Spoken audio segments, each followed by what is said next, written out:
Alright, this is my tutorial on how to solve the Siamese cube. Not so much on actually how to build it. There are plenty of tutorials out there. It's just a quick one on how to actually solve this. I'm making a lot of tutorials video nowadays. I really just want to make this video because this is an awesome camera. See that? That's the thumb of awesome and awesome HD. So let's clear out some of this stuff. Light bulb. Alright, so first of all, first step to solving any cube is to mix it up. So hold on while I do that.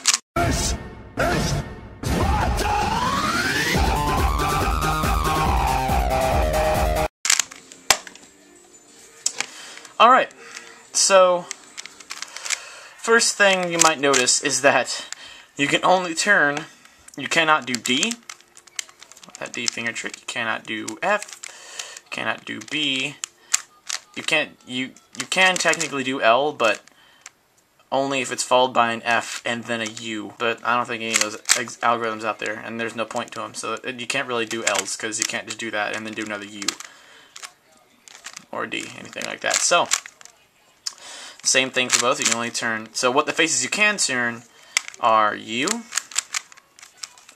R, and lowercase r, and big one. For the purposes of this tutorial, I'm just going to call it chunky R, which is turning the middle layer and the R in the right layer at the same time. Chunky R. How about that? Now you know it's an R, but it's chunky.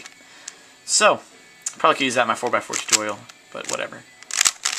Mixing it up some more. Alright, so first step is to create the centers. So the way I made mine is where here I made it so that mine was yellow, blue, and red, because you have to match up this little color, these two colors. Thross calls them the pseudo center. These two colors with the centers here and here. So this one is, since this one is green, I put the green center here. You can just bring it right up. Since they never move, green goes there, green goes there for this one. Blue goes here, blue goes here. For clarification, you're only solving this one and then this one, holding it like this the entire time. And using only the R and U, and of course that, I guess, chunky R, is called two-generation solving. So, check that out. Oh yeah, isn't that great? Anyway, so what do? Well, first of all, so we created our centers. I'm kind of rambling a little bit. I'm just really excited because the camera's brand new. So next, what we have to do, make our cross on the bottom. So, since yellow's on top, and a lot of people do white first, we got to make our cross on the bottom. So we have to have the white, blue. And this is going to be a fairly advanced tutorial. I'm assuming you know F2L and stuff like that.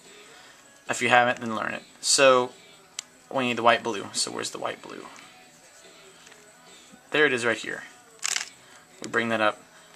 And now, you can't just press F and put it in there.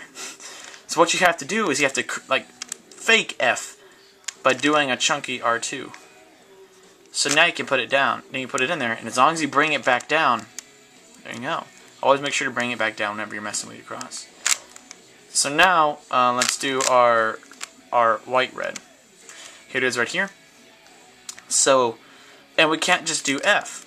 So what we have to do, we have to kind of fake it and put it there.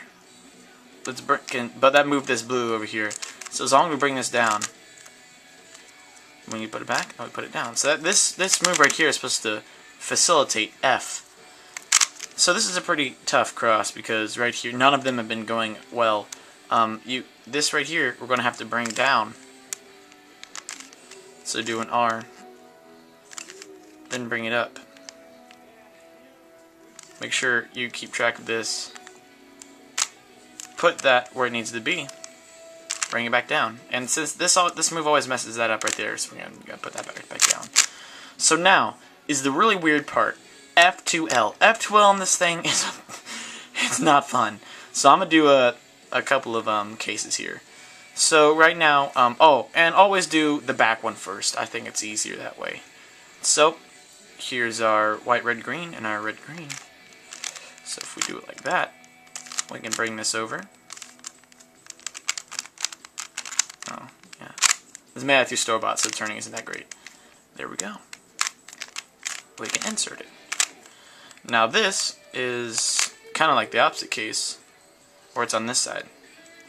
So I would do that. Now there's no real tutorial to teach you how to do the F2L, but it's pretty much intuitive. You got to figure it out on your own, and it's not going to be fun. But if you spend enough time doing this, you will get it. You have to eventually. So, time for OLO. I also assume you know OLO and PLO, because again, that's the only way to solve this. Dan Brown is not going to solve the Siamese cube. I'm sorry, but PokeBatch is not going to do it this time. The same thing with the 4x4. PokeBatch doesn't work for a lot of things. Also, clarification on my 4x4 tutorial, it doesn't work because you can't recognize PLL parity whenever you're doing Dan Brown. So that's why it doesn't work. I was just like, oh no, it doesn't work. That's how it goes. So, we put our little L up in the top left. Or if you get the bar, just make sure it's horizontal. So I kind of failed there. Hold on.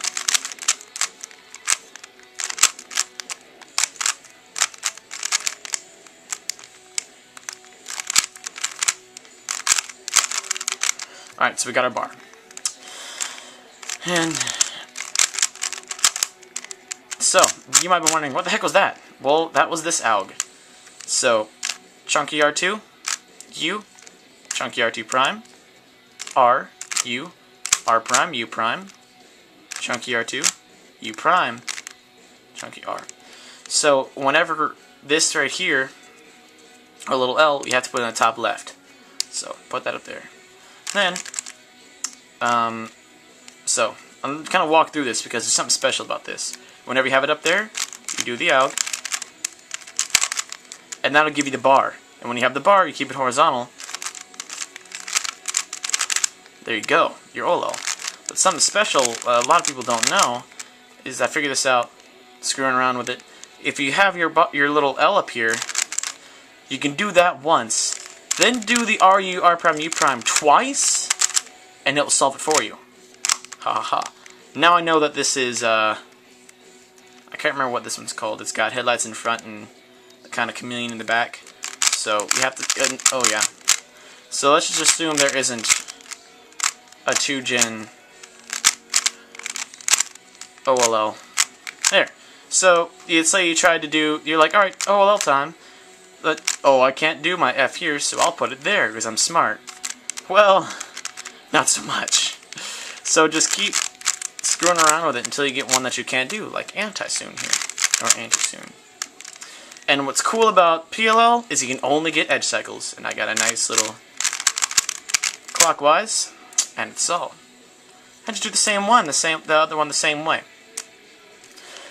So I'll go ahead and solve that for you, but I'm probably just going to fast forward. Oh, yeah. Yellow on bottom, so I have to make my yellow cross. Always keep in mind of that. Okay. Solving that one first. Oh yeah, I forgot something.